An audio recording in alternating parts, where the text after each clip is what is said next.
हल्ली मोबाईलवर एवढे ऍप्स आहेत, गेम्स आहेत, ते खेळा ना. तुमच्या कष्टाच्या पैशांशी कशाला सही आहे म्हणून खेळत बसताय? अहो, त्यांना समतासोबत वाढवा ना. समता पतसंस्था, टेन्शन नाही, रिटर्न्स निवडा. कोपरगाव शहरातील पिण्याच्या पाण्याचा प्रश्न सोडवण्यासाठी आमदार आशुतोष काळे यांनी 131.24 कोटींचा निधी देत 5 नंबर साठवण तलाव वितरण व्यवस्थेचे काम पूर्णत्वास नेलं असून ब्रिजलाल नगर येथील पाण्याची टाकीची चाचणी यशस्वी झाली, अशी माहिती नगरसेवक वीरेन बोराके यांनी दिली. या योजनेत 95 किलोमीटर नवीन पाईपलाईन, जुन्या तलावांची दुरुस्ती तसेच शहरातील विविध भागात नवीन टाक्या उभारण्यात आल्या असून ब्रिजलाल नगर, माधवनगर, शंकरनगर, गवारेनगर, ओमनगर, श्रद्धा कॉलनी, सह्याद्री कॉलनी व द्वारका नगरी या भागांना याचा थेट फायदा होणार आहे. त्यामुळे लवकरच कोपरगावकरांना नियमित पाणी पुरवठा होण्याचा मार्ग मोकळा झाला. दरम्यान प्रसार माध्यमांशी बोलताना वीरेन बोराके यांनी कोपरगावचा पाणी प्रश्न आमदार आशुतोष काळे यांच्या पुढाकारातून सोडवण्याचा प्रयत्न सुरू असल्याचं सांगितलं. मात्र विरोधकांकडून या कामाचं श्रेय घेतलं जात असल्याचा आरोप करत राष्ट्रवादी काँग्रेसच्या नगरसेवकांना डावललं जात असल्याची खंतही त्यांनी व्यक्त केली. आज आपण जर पाहिलं 2019 पासून आमदार आशुतोष दादा काळे हे कोपरगाव शहरासाठी व ग्रामीण भागासाठी लढत आहे. त्यांनी 2019ला ज्यावेळेस निवडणुकीत लढून आले, जो लोकांना शब्द दिला होता की कोपरगावचा पाणी प्रश्न मला निवडून द्या, मी कोपरगावचा पाणी प्रश्न मिटवेल. आमदार आशुतोष दादा काळे ज्यावेळेस निवडून आले त्यावेळेस त्यांनी सर्वात मोठा हातात काम घेतलेलं होतं ते पाणी प्रश्नाचं. आत्तापर्यंत भूतो भविष्य एवढा निधी आपल्या कोपरगावच्या पाण्यासाठी 131.24 कोटी रुपये एवढा निधी कोपरगावच्या पाणी प्रश्नासाठी आपल्याला आमदार आशुतोष दादा काळे यांच्याकडून मिळाला. त्या 131.24 कोटी निधीमध्ये आपल्या कोपरगाव शहरातील 5 नंबर साठवण तलाव असेल, ते कॉन्क्रिटीकरण असेल, त्याचमध्ये आपल्या कोरोबा नगर, संजय नगर, ब्रिजलाल नगर व साईबाबा कॉर्नर अशा विविध ठिकाणी पाण्याच्या टाक्या आणि 95 किलोमीटर पाईपलाईन, अशा पद्धतीने ते 131.24 आपलं इस्टिमेट होतं. आणि त्या अनुषंगाने आज 5 नंबर साठवण तलाव पूर्ण होऊन 1 वर्ष पूर्ण होऊन आज जे कोपरगावला 21 दिवसात पाणी होतं ते आता 4 दिवसानंतर 5 दिवसानंतर मिळत आहे. तर आज या ठिकाणी मला सांगायला आनंद वाटतोय की आमदार आशुतोष दादा काळे यांनी जी योजना आणली होती, आज ब्रिजलाल नगरची टाकी हिचं आज ट्रायल झालेली आहे.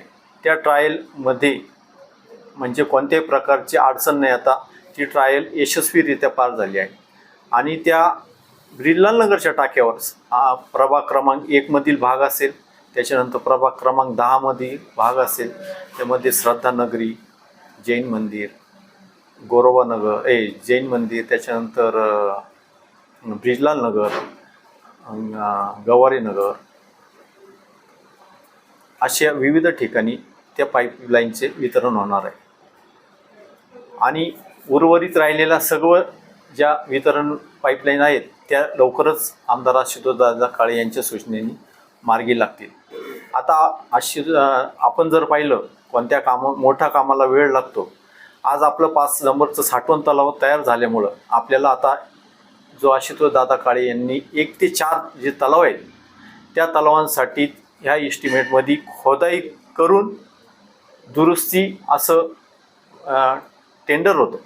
पण आता आमदार आशुतोष दादा काळे यांनी वरती प्रस्ताव पाठवला की 1 ते 4 जे तलाव आहेत कोपरगाव शहरातील ते सुद्धा कॉन्क्रिटीकरण व्हावे, म्हणजे येत्या भविष्याचा कोपरगावचा 50 वर्षाचा जो पाण्याचा विषय तो संपेल. आणि आपल्याला दादांचे पूर्ण प्रयत्न चालू आहे की हे पाणी आपल्या कोपरगाव शहरातील नागरिकांना रोज मिळालं पाहिजे. त्यासाठी नगरपालिकेला दादांनी प्रस्ताव पाठवलेला आहे की ज्या सूचना केलेल्या आहेत आणि त्या पद्धतीने प्रशासनाने लवकरात लवकर त्या पूर्ण करून आमदार साहेबांच्या कडं तो जो प्रस्ताव आहे तो सुपूर्द करावा, जेणेकरून त्याला जो काही लागणारा निधी आमदार साहेब नक्कीच आपल्या कोपरगाव शहरासाठी ते आणतील, तरी सर्व नागरिकांच्या वतीने मी या ठिकाणी जी पाईपलाईन वितरण व्यवस्था चालू झाली, सर्व कोपराव शहरातील नागरिकांच्या वतीने आमदार आशुतोष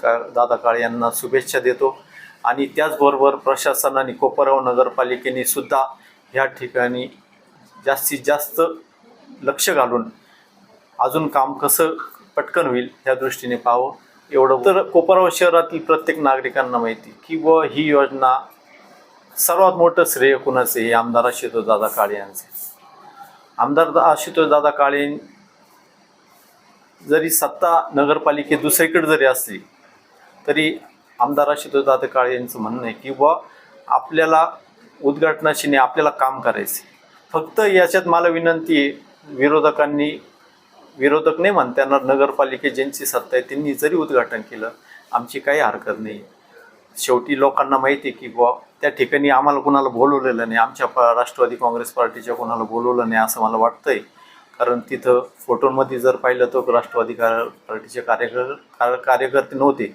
आणि त्यांनी निवडून आल्यापासून एक सुरुवात केलेली, कोपरगाव शहरात जे कामं करायचे आहेत, विरोधांनी जर सांगितले तर ते लवकर काही करू नयेत अशी त्यांची भूमिका आहे, एकदम म्हणजे न आवडणारी, जनतेला न आवडणारी.